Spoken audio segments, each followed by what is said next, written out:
All right. Hi, everyone. This is Simon Zryd and Steven kohnke with Denver Business Coach in our new show called In the Driver's Seat, where we talk about building valuable and sellable companies and really wanting to support business owner getting in the driving seat around that conversation of how to accomplish that. Both Steven and I are certified exit planning advisors. We're certified value builders. And we always want to start out with two key statistics that kind of are the inspiration for us to bring this conversation to you guys. Steven, I'll let you introduce. Yeah, our whole mission here, why we're Exactly. doing. Uh, yeah. So if you've listened to this, you've heard us talk about 304 businesses that go to market do not sell. That does not count businesses that just decide to close doors and walk away with whatever they've been making as a salary, not cashing out. Uh, of those business owners, 70 to up to 90% of that business owner's wealth, their entire wealth portfolio is tied up in that business, something that they've been working on for 10, 20, 30, 40 years even. Uh, and that's a big problem that we saw. That many businesses are not selling, business owners are not able to cash out on a lifetime worth of work, and they miss out on, up to 90% of their entire wealth portfolio by not cashing out. That's a huge risk. So that's why we do what we do. We're trying to solve that problem in the world and help business owners get what they want and what they need out of their business to fund the next venture in their life. Yeah. And it's easy to always hear about the successful exits and people retiring after they sell the company, but for every person, like you said, that is selling the company, there's like nine that are not, that are just closing down and are not able to capitalize on what they potentially could have um, secured for their retirement or for whatever is next if they just had a little bit more guidance along the way or information along the way. So, uh, and one of the lens that we're looking at, is always this: the business owner looks at their business through the lens of them being a business owner versus a buyer is going to look at a business through a completely different lens, right? And today we talk a little bit about customer concentration. And just because a business, if you look at the financial, shows that they're a pretty healthy business, maybe they have good top line revenue, maybe they have solid profit margins on paper, it all looks perfect. Still, from a sellability perspective, it could be a business that is worth very little, if anything at all, because of customer concentration. So maybe let's explore a scenario where that could be a real scenario where the P&L looks good, but if you start digging deeper, it might not be as valuable as the owner might think in the Yeah. first. And I'm sure you've talked to business owners about this problem and have looked at, revenue and profit being good, good healthy numbers. And like you said, once you get digging into it, you realize that, majority of that revenue is coming from one customer, one client that they've been working on. This can happen in any industry, really. Services, it happens often. I've had clients that have gone through this exact thing, of where a big majority of their revenue is coming from one client. Um, so, what we look for when we go into businesses is how to make sure that the business owner and the business itself isn't overly reliant on any one customer. Um, I had a company that was in the B2B service space, had their company for 20, I think almost 30 years. And when I started working with them, I believe it was 45% of their revenue came from this one customer, this one very, very large customer. And they came to us through a brokerage, and they weren't happy with their valuation. This is a $2 million plus company doing 20-ish% profit margin, and they got a valuation of just under 500,000. And they were not happy with that. And that's when we really started working together on some things. But that's what can happen when you're overly reliant on any one customer. It's the top line numbers on the balance sheet or on the P&L, what you're talking about, look really good, but the valuation is not good. It's not going to get you to where you want to be. Did they understand at the time why the valuation was coming in at that price point? Like, did the broker explain it to them, and were they aware of? They were aware of the problem after the fact. So after they said, "Hey, I want to sell this business. I want to retire or use it to," they wanted to do a bunch of real estate stuff. And, they weren't able to do that because the number just it wasn't able to support it. And the broker that was working with them said it was customer concentration and then too dependent on the owners themselves. Mhm. So there was just that big concentration risk in both those categories, which significantly devalued the business.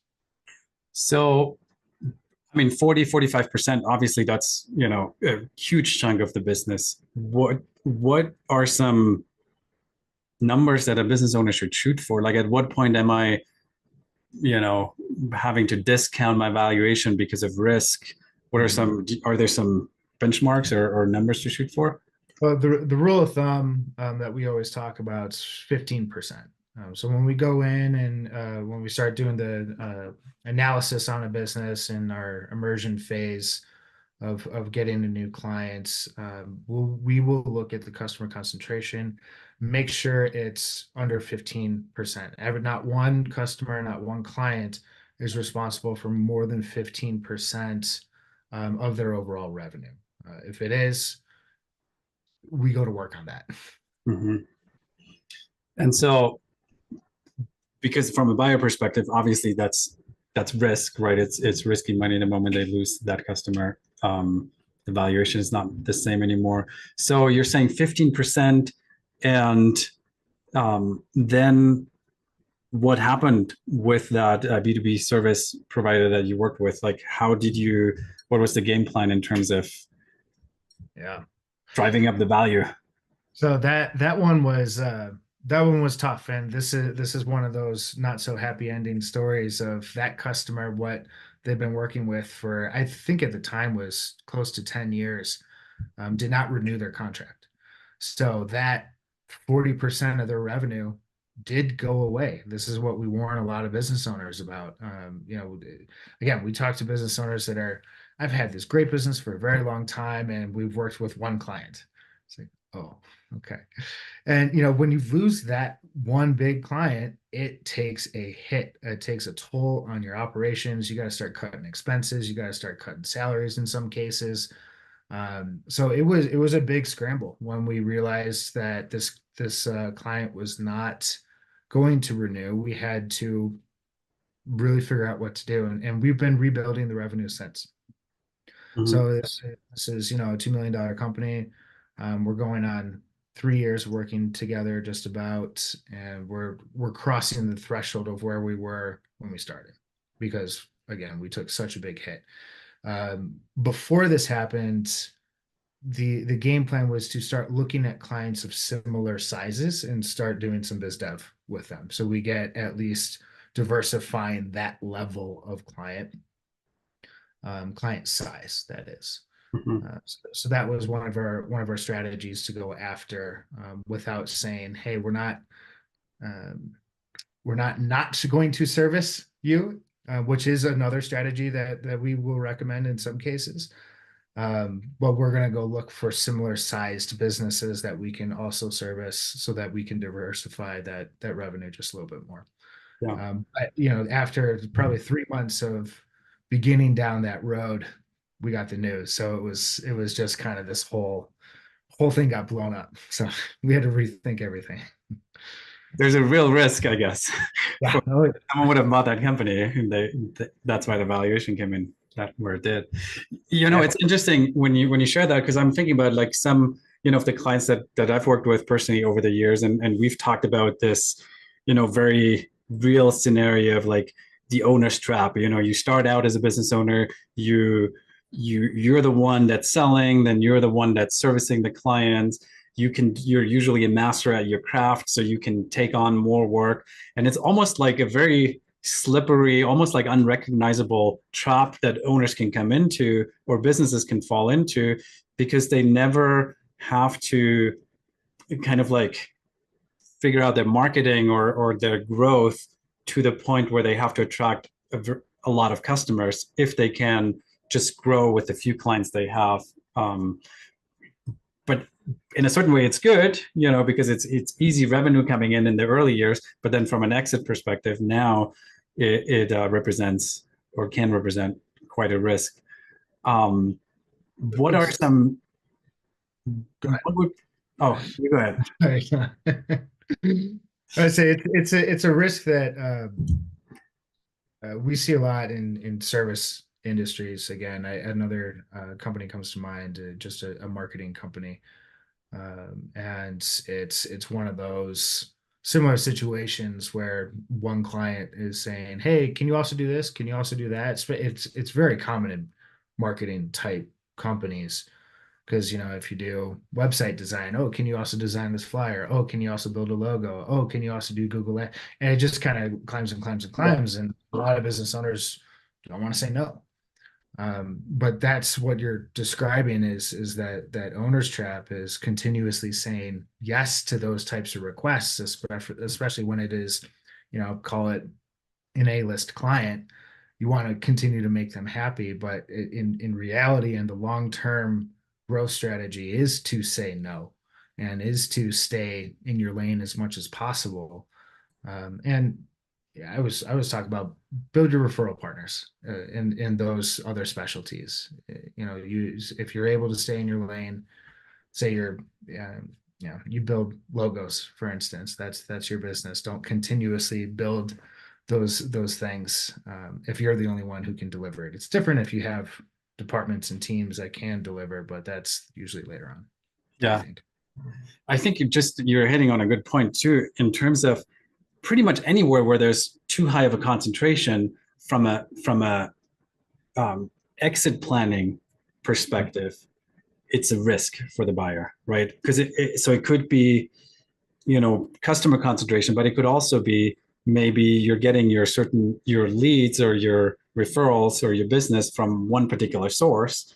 What happens if that source dries up, for example, like high risk, or for that matter, employees as well, if you're over relying on one or two key employees. So that conversation of concentration and how to mitigate that risk, and if you have a little bit of time to building that, to addressing that before you're exiting, you can exponentially increase the value and sellability of your company. Anything else that we want to add to this conversation? No, that's great. I think that what you just hit on is probably the biggest takeaway for any business owner that listens to us is concentration will kill value. If there's too much concentration in any place, anywhere in the company, it's going to dramatically devalue the company. So with that, Steven, thank you so much for this conversation. Our mission is to help business owners just understand along the way how to build more valuable, sellable companies and provide some practical examples and steps that they can do. So the takeaway from today's show is look at where's the concentration that from a buyer perspective would really show up as risk, and start kind of like diversifying a little bit in that area. So until next time, thank you guys for tuning in.